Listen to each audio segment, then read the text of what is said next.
Are you struggling with high mortgage interest rates, and maybe you're wondering if there's a way to save money? In today's video, we're going to uncover powerful strategies to help you secure lower mortgage rates even in this rising rate environment. Stay tuned.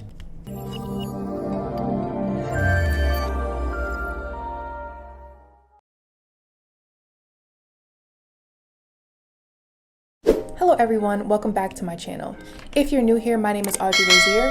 I'm a realtor here in Maryland, and I specialize in assisting clients in the Central Maryland and Baltimore metro areas.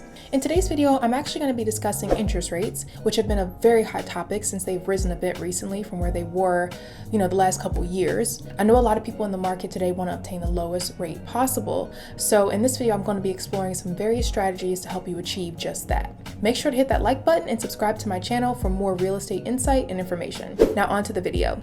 The first strategy that I have is buying down your interest rate. When you buy down your interest rate, you're essentially paying a fee up front to your lender in exchange for a lower interest rate on your loan. This fee is called points or discount points. 1 point is typically equal to 1% of the loan amount. For example, if you're taking out a $300,000 mortgage, 1 point will cost you $3,000. The more points you pay, the lower your interest rate will be. However, it is essential to calculate whether the long-term savings from a lower interest rate will actually outweigh the upfront cost of purchasing those points. This strategy tends to be more effective if you plan to stay in your home for an extended period of time. That allows you to recoup the cost of the points and ultimately save money in the long run. Next up is going to be refinancing your mortgage. This is another way to potentially secure a lower interest rate. When you refinance, you're taking out a new loan to replace your current one, ideally with better terms and a lower interest rate. Now, there are a few situations in which refinancing makes sense. Interest rates have actually dropped since you initially took out your loan. Your credit score has improved aggressively, making you more eligible for a better interest rate. Or maybe you just want to switch from an adjustable rate mortgage, also known as an ARM, to a fixed rate mortgage. There are some other scenarios, that may make sense for you. However, it's crucial to consider the cost associated with refinancing, such as closing costs, the appraisal fees, any potential prepayment penalties that your lender may have. So you want to make sure that you weigh these costs against the potential savings from a lower interest rate. That way you're ensuring that refinancing is actually the right move for you. Next up is choosing an adjustable rate mortgage, aka an ARM, instead of a fixed rate mortgage. This can be another way to secure a lower interest rate, at least initially. With an ARM, your interest rates are fixed for a predetermined period.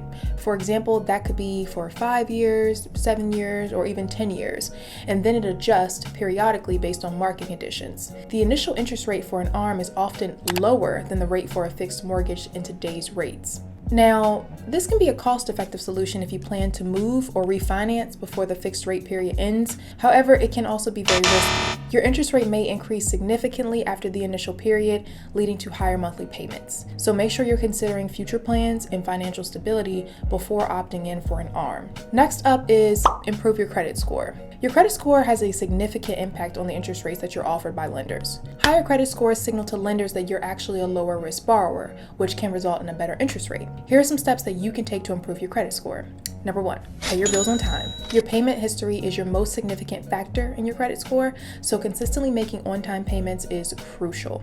Next, reduce your credit card balances. High credit utilization can negatively impact your score. Aim to keep your balances below 30% of your credit limits. Next up is avoid applying for too much credit at once. Each time you apply for new credit, a hard inquiry is recorded on your credit report, which can temporarily lower your score. So you want to make sure that you're limiting new credit applications to avoid hurting your scores. Next up, and I think number 4, is review your credit report and dispute errors. You want to make sure that you're reviewing your credit report for inaccuracies and reporting any errors to the credit bureaus. Correcting these errors can help improve your score as well.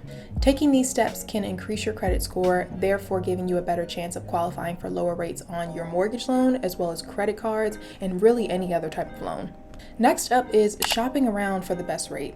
It's actually very essential to shop around and compare interest rates with multiple lenders. Each lender has their own criteria for determining rates, so you might find a better deal by simply just exploring your options. You want to start by gathering quotes from various lenders, including banks, credit unions, as well as online lenders. You can also use online comparison tools to make this process a bit easier. When comparing rates, you want to make sure to consider the following factors. Interest rate. Now, this is going to be the primary factor you're going to be comparing. You're going to look for the lowest interest rate available, but you're also going to want to compare the loan terms from each lender. The length of the loan and any prepayment penalties, those things should also be taken into account when comparing options. Closing costs and fees as well. These can vary significantly between lenders, so you want to make sure to factor them into your decision as well. The other thing is, don't be afraid to negotiate with lenders, because what I have found is that some may be willing to match or beat a competitor's rate to win your business. Remember, even a small difference in an interest rate can result in significant savings over the life of your loan. In conclusion though, securing a lower interest rate can save you thousands of dollars over the course of your loan. So just by exploring your strategies like buying down interest rates, refinancing, opting for an ARM, improving your credit score, and just shopping around, you can increase your chances of securing the best possible rate. Thank you so much for taking the time to watch. If you found this video helpful, be sure to hit that like button and subscribe to my channel for more videos just like this one. My contact information is below as well if you'd like to schedule a call to speak to me directly. Thank you so much again for watching, and I will see you on the next one. Bye.